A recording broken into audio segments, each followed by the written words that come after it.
The air in Dr. Ramirez's gynecology office smelled faintly of antiseptic, and there was an almost oppressive silence. I sat on the hard plastic chair, trying to appear calm, but my palms were clammy. Next to me, my wife, Sarah, kept fiddling with the strap of her handbag, her eyes on the pale beige floor. I brought her here today because for the past 6 months, she had been complaining of feeling tired and unwell, which was the reason she gave me whenever I wanted to have sex with her. I was worried, really worried, that she might have some kind of illness. Dr. Ramirez, a woman in her 50s with a professional but distant smile, entered the room, a thin clipboard in her hand. She sat down across from us. "Hello, Mr. Callahan. Hello, Sarah. We have the ultrasound results and some tests." She flipped through a few pages. "Everything looks stable. Actually, I have some surprising news." She looked directly at Sarah, then turned to me, her smile widening a little. "Congratulations, Ms. Callahan is pregnant. Based on the size of the fetus, I estimate that she is about 10 weeks pregnant, maybe 11 weeks pregnant." My mind went blank for a second. Pregnant. Sarah. We'd been married for 15 years, no kids, and to be honest, after the first few years of trying, we'd almost given up on the idea, just accepted life as a couple. There was a glimmer of joy. A miracle? But then the cold logic of an IT systems analyst kicked in. 10 to 11 weeks. That was about 2.5 months ago, almost 3 months ago. My heart stopped. I turned to look at Sarah. Her face was pale, her lips moving, but no words came out. Her eyes were panicked, avoiding my gaze. The harsh truth was like a bucket of cold water thrown straight into my face. 6 months. For 6 months, not a single moment of intimacy. Not a single moment of true husband-wife intimacy. So where did this 11-week pregnancy come from? "Doctor," I said hoarsely, trying to stay calm. "Are you sure it's 10-11 weeks? Because we didn't..." I hesitated, embarrassed to say something so personal, but confusion and anger were starting to boil inside. Dr. Ramirez looked a little surprised by my reaction, looking from me to Sarah and back to the file. "Yes, the ultrasound is quite clear, Mr. Callahan. The size is perfectly consistent with a 10-11 week fetus." She pointed to the ultrasound screen that was still lit on the machine. Sarah hung her head, her shoulders shaking. She said nothing, made no attempt to explain, made no excuses. Her silence was more terrifying than any lie. We left the clinic in a suffocating silence. I felt the ground shaking beneath my feet. The good news about the baby was not a miracle that would restore a broken marriage. It was ironclad evidence of a terrible betrayal, a deception that had taken place right under my roof, in the very marriage I had devoted 15 years to. My name is Mark Callahan. I am 48 years old. I live in Denver, Colorado, and work in information technology, specifically as a systems analyst. My job is to find logical errors and anomalies in complex data systems, which requires meticulousness, patience, and a cool head. I have always prided myself on being able to see through problems and find the root cause, but ironically, those same skills were completely useless in my personal life. In my 15-year marriage to Sarah, I met Sarah when I first moved to Denver. She was 45 years old, and an elementary school teacher near the apartment I was renting at the time. I was drawn to her gentleness, her dedication to children, her kind smile, and her soft-spoken way of speaking. We dated, fell in love, and got married after almost 2 years of courtship. She was the woman I believed I would grow old with, build a peaceful home with. We bought a small house in the suburb of Lakewood, with a lovely garden where Sarah loved to grow roses. Life went smoothly. My job was stable, and I paid well, enough for us to live comfortably, with occasional travel. Sarah loved her teaching job. We had common habits, walking in the park together on weekends, watching movies on Friday nights, and occasionally hanging out with friends. People always said we were a happy, stable couple. I used to believe that too. I had put all my faith in Sarah, in the loyalty and love that I thought was strong between us. But about 6 or 7 months ago, things began to change in subtle ways that I didn't realize at the time. Sarah began to distance herself. She became more irritable, more easily tired, and most obviously, she refused to be intimate. Whenever I tried to get intimate, she would find excuses to avoid it. I'm so tired. Mark, I've got a terrible headache. School's been so stressful, the kids are more naughty, the parents are more demanding. I don't feel well. I think I'm going to get sick. At first, I was really worried. I thought she was stressed out or had some kind of women's health problem. I encouraged her to rest, offered to help around the house, even suggested she see a doctor, but she always brushed it off, or put it off again and again. The long separation made me sad and a little hurt, but I tried to be understanding. I told myself that every marriage has its ups and downs, and that maybe she was going through a difficult time. I never doubted her loyalty. Never. Until today, it took some convincing, almost begging, before she agreed to see Dr. Ramirez for a checkup. I hoped the doctor would find the real cause of the fatigue, whether it was a vitamin deficiency, a hormonal imbalance, or something else that could be treated. I hoped we could work it out so that our relationship could warm up again. Instead, I received good news, news that revealed the horrifying truth. For 6 months, while she kept rejecting me with every excuse imaginable, my wife had not been tired or unwell with another man. The baby growing inside her, that 11-week-old baby, could not, without a shadow of a doubt, be mine. The feeling of betrayal, of being so blatantly lied to, left me breathless. The car drove home in an eerie silence. I didn't look at Sarah, just focused on the road ahead, but I could feel the tension and fear radiating from her. When we got home, I slammed the door, the sound echoing in the eerie silence. Sarah stood in the middle of the living room, still clutching her bag like a life preserver. I turned to face her, trying to control my voice that was shaking with anger and pain.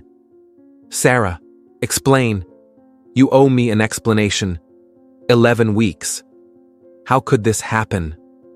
Sarah raised her head, her eyes red and teary. Mark, I'm sorry. I don't know what to say. Don't say sorry, I almost shouted, but then lowered my voice. I don't want an apology. I want the truth. How? To whom? She started sobbing. I don't know. Maybe the doctor got the age wrong? Or maybe it was from our last time. She hesitated, trying to cling to some glimmer of hope, some vagueness. A bitter smile spread across my lips.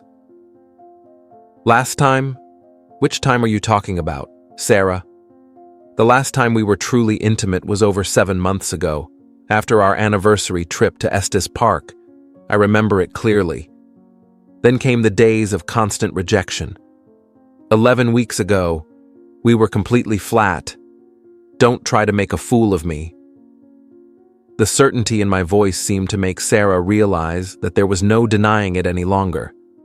She collapsed onto the sofa, covering her face with her hands as she sobbed. I made a mistake. Mark. A terrible mistake. Mistake? One time? I pressed, anger rising. Being 11 weeks pregnant is not a one-time mistake. Sarah. How long has this been going on? Who was it? She shook her head in tears, refusing to say the name. Her silence made me even more furious. 15 years of marriage, 15 years of trust, all of it shattered because of one afternoon at the gynecology clinic. the feeling of betrayal doubled. Not only did she cheat, but she was also carrying the fruit of that affair, a child that was not mine. That night, I couldn't sleep. My mind was racing with 1,000 questions, doubts, and anger. I couldn't live in this uncertainty. I needed to know the whole truth. I needed to know who had ruined my marriage. The next morning, after Sarah had gone to work, she tried to maintain a normal appearance, despite her puffy eyes. I sprang into action. My systems analyzing instincts kicked in, but this time, the subject of analysis was my own personal life. I started with the basics. I checked the browsing history on the shared tablet that Sarah sometimes used. Nothing special. I checked our joint bank and credit card statements. I flipped through the last 6 months of statements, and then I started seeing things that were out of place. A few charges for lunch at small, inexpensive restaurants that weren't our regular haunts on workdays. A few receipts from a small gift shop that I didn't remember buying, and most suspicious of all, a charge of about $100 at a motel on the edge of town about 3 months ago, on a Wednesday that Sarah said she had to stay late at school for a faculty meeting. A motel? Why would Sarah go there? Suspicions began to form. It could be someone who worked at Sarah's school. That would explain the late nights, the colleague lunches.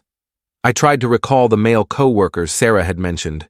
There were a few, but none seemed particularly close, until I remembered Greg Thompson. Greg Thompson was the school's physical education teacher, a few years younger than us, around 40 or 45, good-looking, energetic, and well-liked. Sarah mentioned him occasionally. Greg is so funny. Greg helps me carry things. The kids love Mr. Greg. Just casual comments. I didn't pay much attention at the time, but now, the name keeps popping into my head. I remember seeing Greg a few times at end-of-year parties. He seemed quite comfortable talking to Sarah, sometimes making overly familiar gestures that I thought were just his outgoing personality. I needed more concrete evidence. I thought about checking Sarah's phone, but I'd never done that in 15 years, and I felt like it would be cowardly. But now the situation was different. That evening, while Sarah was in the shower, I did something I never thought I'd do. I took her phone. It wasn't password protected. My heart pounded as I opened the messaging app. Most of the recent conversations had been deleted, but in the archived messages, I found a few brief exchanges with a number saved as GT. The content wasn't explicit, mostly greetings and quick appointments. How about lunch tomorrow? Okay, same place. But the tone was more casual than the average coworker. GT? Greg Thompson? Probably. I kept digging. In my notes app, I found a password-protected note. I tried some of Sarah's usual passwords, birthday, wedding day, and they didn't work. But then I tried the name of the cat we'd had years ago. Bingo. The note opened. Inside were short confessions, cheesy love poems, and passionate love messages that were clearly not directed at me. Each was signed Love S, and the occasional mention of Greg. The evidence was clear. Greg Thompson, the gym teacher at school, the man who had been cheating on me with my wife for months. A wave of nausea rolled over me. I put the phone back before Sarah emerged from the bathroom, my hands shaking. I had evidence, if only circumstantial, in the form of text messages and notes. But I felt like I needed something more incontrovertible. I remembered that a few months ago, after a petty theft in the neighborhood, I'd installed a small security camera system, one facing the front door and one in the living room. I rarely reviewed the recordings unless something happened. Now I logged into the system from my laptop, selected the date of the suspicious motel receipt, and fast-forwarded through the footage. Nothing. But then I tried another day, a Tuesday afternoon about 2 months ago, when I had to travel to Boulder for work. And then I saw him, Greg Thompson, around 2 p.m. He pulled up in his pickup truck around the corner and walked up to my front door. Sarah opened it, looked around, and quickly pulled him inside. He left a little over an hour later, seemingly in a hurry. Sarah walked him to the door, and they hugged briefly before he disappeared from view. My heart was broken. That scene, in my own home, the place I had once considered my safe haven, was the final, undeniable proof of the worst betrayal. The anger was boiling, but strangely, I also felt a cold clarity. There was no more doubt, no more questioning. The truth was out. Now was the time to face it and make a decision. That evening, I waited until we had finished dinner, a quiet, intense meal. Sarah tried to start a conversation a few times about schoolwork, but I only responded with short answers. When we were in the living room, I turned off the television. "Sarah," I began, my voice cold and firm, a far cry from the confusion of the day before. "I know everything. I know it was Greg Thompson." Sarah jumped, her face drained of color. She opened her mouth to say something, but I continued, not giving her a chance to interrupt. "I saw your text. I read your notes. And more importantly," I paused, looking her straight in the eye, "I saw him leave our house the day I went on a business trip to Boulder 2 months ago, right here in this house." "Sarah." This time, Sarah no longer cried or denied. She completely broke down, sitting motionless on the sofa, tears silently streaming down her cheeks. After a long silence, she finally whispered, "Mark, I'm sorry. I know there's no excuse." "That's right," I interrupted. "There are no excuses. Forgiveness is impossible. Sarah, you didn't just cheat on me. You didn't just have an affair. You carried his child. You turned our 15-year marriage into a farce." I took a deep breath, trying to keep my voice from shaking. "I want a divorce. Immediately. I contacted a lawyer this morning. And I want you out of this house as soon as possible." "Divorce?" Sarah looked up, her eyes wide with disbelief and fear. "Mark, please don't do this. We've had 15 years together. I know I'm wrong, terribly wrong, but those 15 years ended yesterday at Dr. Ramirez's office," I said firmly. "Or maybe it was 6 months ago, when you started cheating on me. There was nothing left to hold on to." Sarah, everything was broken. The next few days were the worst of my life. Sarah remained at home, as she needed time to find a new place and pack her things. We lived under the same roof, but felt like strangers in different worlds. The atmosphere was thick with tension, silence, and unspoken grief. I moved into the guest room, avoiding her as much as possible. Every time we ran into each other in the kitchen or hallway, my heart ached. I met with David Shapiro, a divorce attorney recommended by a colleague. He listened carefully to my story, taking notes of important details.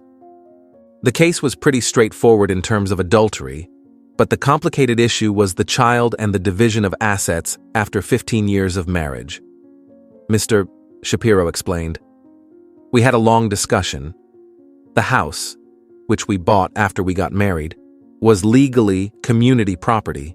Even though I made most of the monthly payments, we would need to agree on how to split the money, or I would have to find a way to buy out Sarah's share.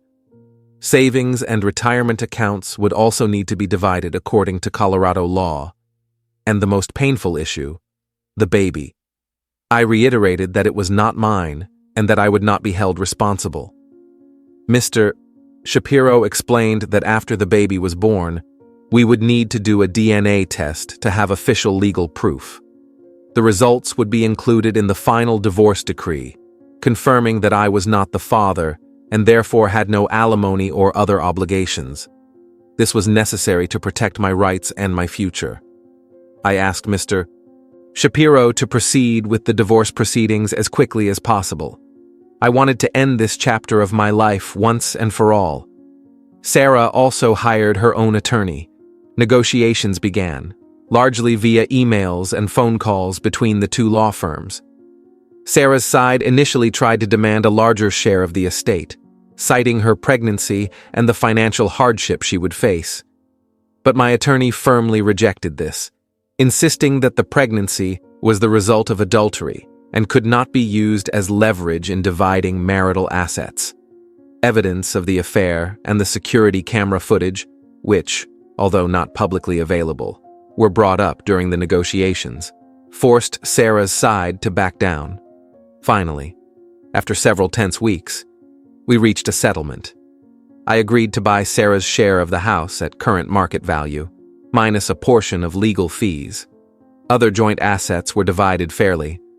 Most importantly, the final divorce agreement included a clear provision for a DNA test to be conducted after the child was born, and that I would have no responsibility for the child if the results confirmed that I was not the biological father.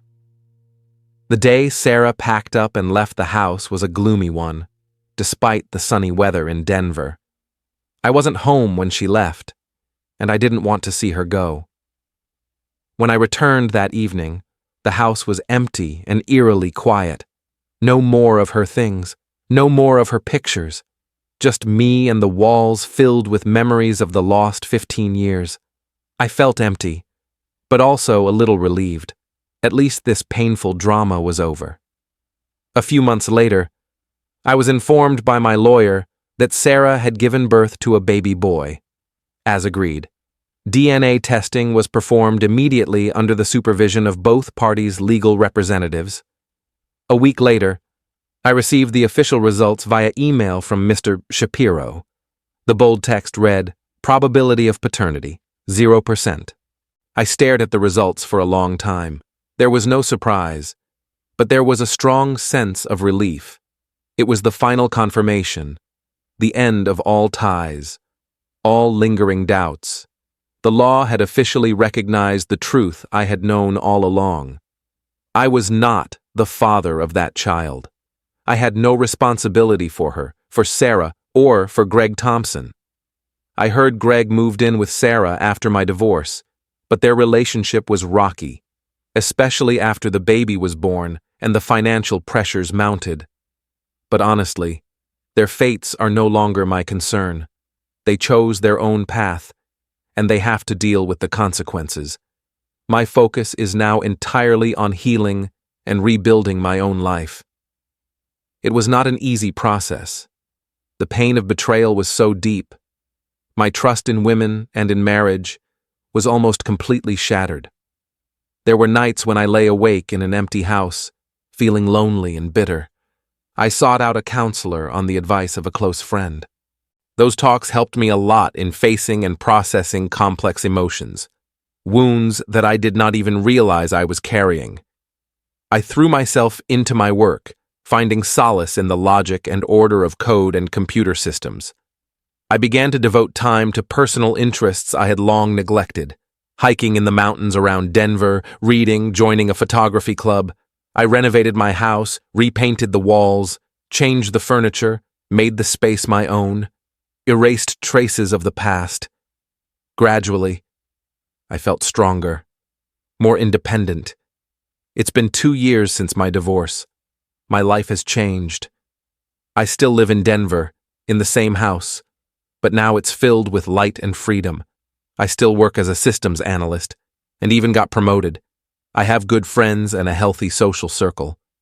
I'm not ready for a serious relationship, and the scars are still there.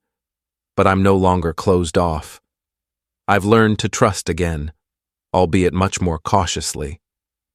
My 15-year marriage ended in the most painful way possible, but it also taught me an invaluable lesson. I learned that silence and distance in a relationship are sometimes not just signs of fatigue or stress, but can hide much darker secrets. Denying the truth, no matter how harsh, only prolongs the pain and deepens the hurt. The important thing is to have the courage to face it, to seek the truth, to defend your legitimate rights with the law and reason. Justice is not just about a DNA test that proves you are innocent, or about a fair division of assets. True justice is when you can rise from the ashes of betrayal, regain control of your life, rebuild your self-esteem, and find peace and happiness in your own way. And I, Mark Callahan, have done it. I have survived, and I am truly alive. That is the ultimate victory. Thank you for taking the time to listen to my story. If you like it, please click like and subscribe to the channel so you don't miss the next stories, because tomorrow I will tell you other interesting stories.